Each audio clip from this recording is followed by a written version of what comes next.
Hello again, everybody, and welcome to my channel, The Gentleman Reviewer. As always, please hit that subscribe button right down there if you haven't done so yet. If you have, I really appreciate you subscribing to my channel and continuing to watch my videos. But this week, I've got something that might be a little bit of an unpopular opinion for you. So I'm giving my thoughts on the Leuchtturm 1917, and the only reason I decided to review something that has probably been reviewed up there with almost more than any other journal is because I wasn't as much of a fan of it as I really wanted to be. You'll come across the Leuchtturm 1917 in countless blog posts, countless reviews, countless suggestions, just being one of the best bullet journals out there, right up with Rhodia, Moleskine, and all the other just very well-known ones. So when I first got it, it comes with a nice shrink-wrapped plastic coating with the Leuchtturm logo right here. And then you take it all off. It's got a nice hard cover. Great for just keeping it durable. I've been using this since October. It's currently April. I don't know when I'm actually going to post this review, but it's currently April when I'm reviewing this. And you can see that there's almost no damage to the cover, pretty much at all. Elastic strap is still there, and I've still got the bookmarks.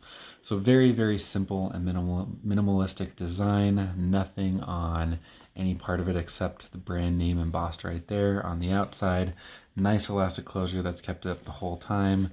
Very nice, smooth, creamy ivory colored paper that's numbered, so then you're not sitting there having to number 250 pages eventually, because I mean, I'm not one that does it right off the bat.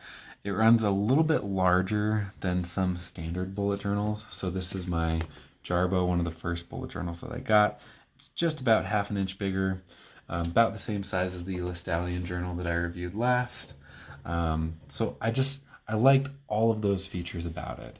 What I didn't like it was, one, the price tag, just because you can find some good quality journals out there for as low as $6. That will handle fountain pens just as well as the Leuchtturm. You just don't get some of the extra nice features about it. But eventually I finally decided to go for that $25 price tag and went with it. So let's talk about just some of the basic features about this journal. So overall, it measures 5 3/4 inches by 8.5 inches. So 5 3/4, 8.5 inches, 145 by 220 millimeters. I actually have that written down wrong on my notes, so let's fix that.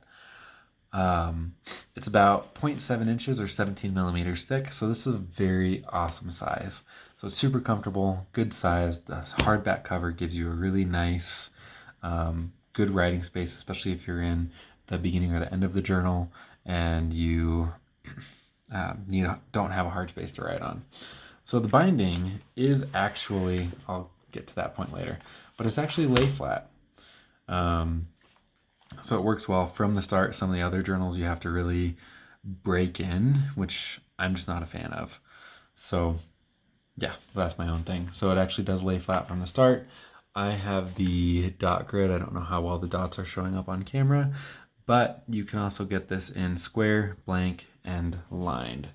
Let me just block off my cell phone number because I wrote that down.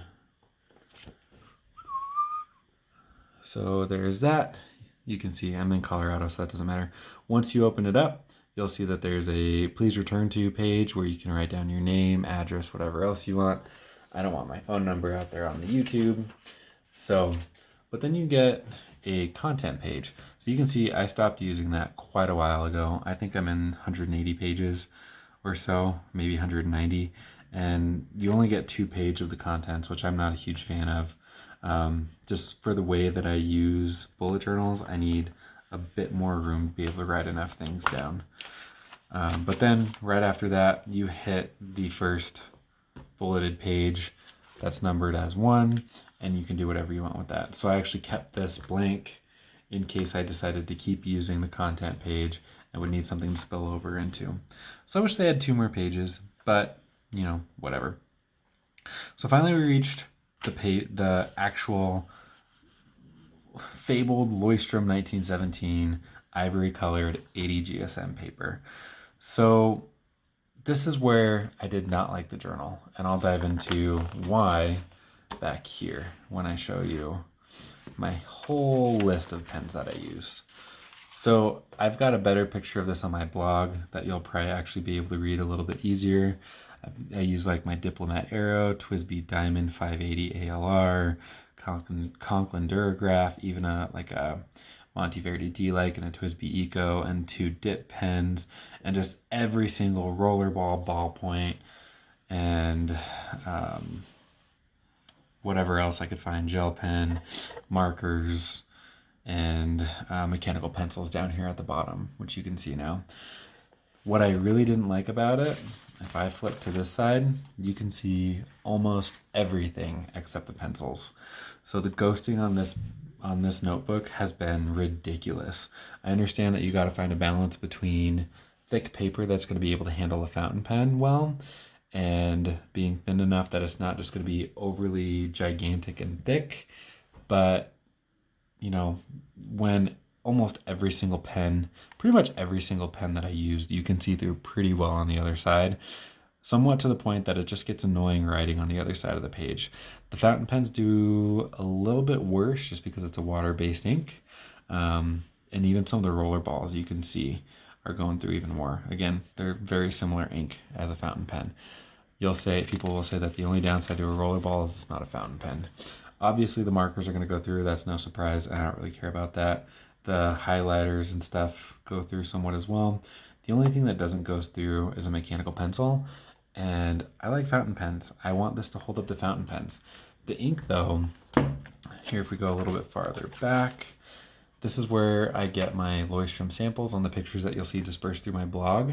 And you can see that overall it holds fountain pen ink very, very well. Very little bleed through except where it's expected. So things like Noodler's base dates, those are going to bleed through a little bit more than some of the other ones, but there's still that heavy ghosting. So that's my biggest complaint about the journal. I think if they had gone just slightly thicker paper, it would make it quite a bit better. Just better quality. I would just like it a little bit better and be more likely to purchase one again. That's where I really don't think it lives up to its $20 to $25 price tag, depending on where you purchase it. So if I'm missing something, if I'm being unfair, please let me know. Maybe I'm just being complainy. I don't know what else to say, but yeah, I just really didn't like that part. Just some last couple things. It does come with some some stickers to where you can write down what it is and archive it. It's got some for the spine as well, so you can write down what you did in it, some of the projects, and just so you can easily identify what it is. And then the gusseted pocket. And I've already spoken about everything else. It's got 2 bookmarks. I use this one for my weekly spread and this one for my current location. And then I also have a paper clip up top just for my monthly spread. But I mean, writing on the paper is definitely a good experience. It's very, very smooth across a variety of pens. I think the only thing that's scratchy is my Pilot Metropolitan, which is a fine Japanese nib, so very, very thin. But again, my biggest complaint is probably the most important aspect of a journal is that the paper, I don't like the paper. I don't like that it ghosts. So again, let me know if I'm missing something, if I'm being unfair, something like that. But I just wanted to share my 2 cents on a very popular journal, and hopefully you all liked it. Let me know in the comments below what you think, if you've used this journal, if you have a similar experience to me, and how you got around it or how you dealt with it. I'm not one to just write on one side of the page. I do that with my ink samples just because I'm strictly using those notebooks for ink samples, and there's no point in doing anything different on that. But on something like this, I definitely want to use both pages. So again, please let me know if I'm being unfair, and we'll go from there. If you haven't hit the subscribe button yet, please do so, and I'll see you all next time.